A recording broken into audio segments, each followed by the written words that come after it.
എല്ലാവർക്കും എൻ്റെ വിനീത നമസ്കാരം. സോമൻ പത്തിശ്ശേരിയാണ്, ദുബായിയുടെ ക്ഷേത്ര നഗരിയിൽ നിന്ന്.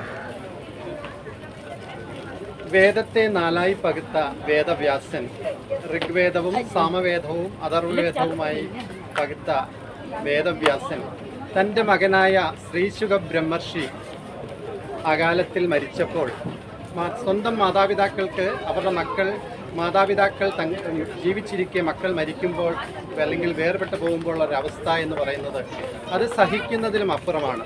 അങ്ങനെ വേദവ്യാസൻ്റെ മകനായ ശ്രീശുക ബ്രഹ്മർഷി അകാലത്തിൽ മരിച്ചപ്പോൾ തൻ്റെ അമ്മയായ സത്യവതി എന്ന അമ്മ സാധാരണക്കാരിയായ ഒരു മുക്കുവ സ്ത്രീയാണ്.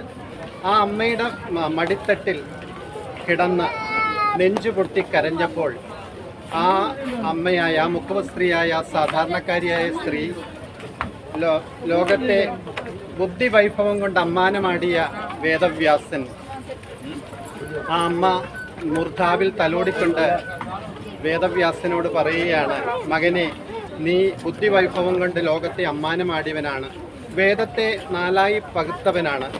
ആ മകനോട് യാതൊരു വിദ്യാഭ്യാസ യോഗ്യതയില്ലാത്ത ഈ അമ്മയ്ക്കൊന്നും പറയാനില്ല. പക്ഷേ ഒന്നേ പറയാനുള്ളൂ, ഈ ലോകത്ത് നമുക്കറിയാത്ത ഒരു ശക്തിയുണ്ട്. ആ ശക്തിയുടെ മുൻപിൽ നമ്മൾ നിസ്സഹായരാണ്.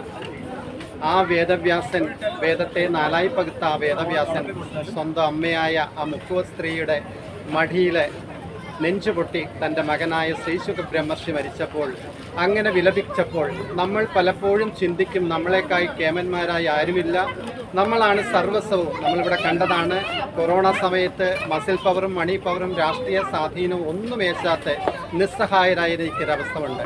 അതുകൊണ്ട് ഈ കലിയുഗത്തിൽ നമ്മൾക്ക് ഒന്നേ ഉള്ളൂ, നാരായണായ നമ എന്നുള്ള മന്ത്രപദം ആരെങ്കിലും ജപതു ചേരും മുകുന്ദപദം, തീരാതെ സംസ്കൃതി വിഷം തീരുമെന്നറിക മാലോകരേ ജപത നാരായണായ നമ.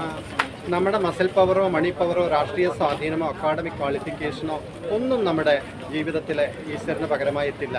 എങ്കിൽ 5462 വർഷങ്ങൾക്ക് മുമ്പ് ഈ വേദങ്ങൾ എഴുതുമ്പോൾ, അല്ലെങ്കിൽ ആയിരക്കണക്കിന് വർഷങ്ങൾക്ക് മുമ്പ് വേദങ്ങൾ രചിച്ച, അല്ലെങ്കിൽ വേദത്തെ നാലായി പകുത്ത ആ വേദവ്യാസൻ സ്വന്തം അമ്മ മുക്കുവ സ്ത്രീയായ സ്വന്തം അമ്മ സത്യവതിയുടെ മടിയിൽ നെഞ്ചു പൊട്ടി തൻ്റെ മകനായ ശ്രീശുക ബ്രഹ്മർഷി മരിക്കുമ്പോൾ താങ്ങാൻ പറ്റാതെ കരഞ്ഞിട്ടുണ്ടെങ്കിൽ ആ ഈശ്വരാംശം ഒന്നുകൊണ്ട് മാത്രമേ നമുക്ക് ഈ ലോകത്തിൽ നേടാൻ കഴിയൂ എന്നുള്ള ഒരു വലിയ ഒരു തത്വം, ഒരു സത്യമാണ് അവിടെ അവതരിപ്പിക്കുന്നത്.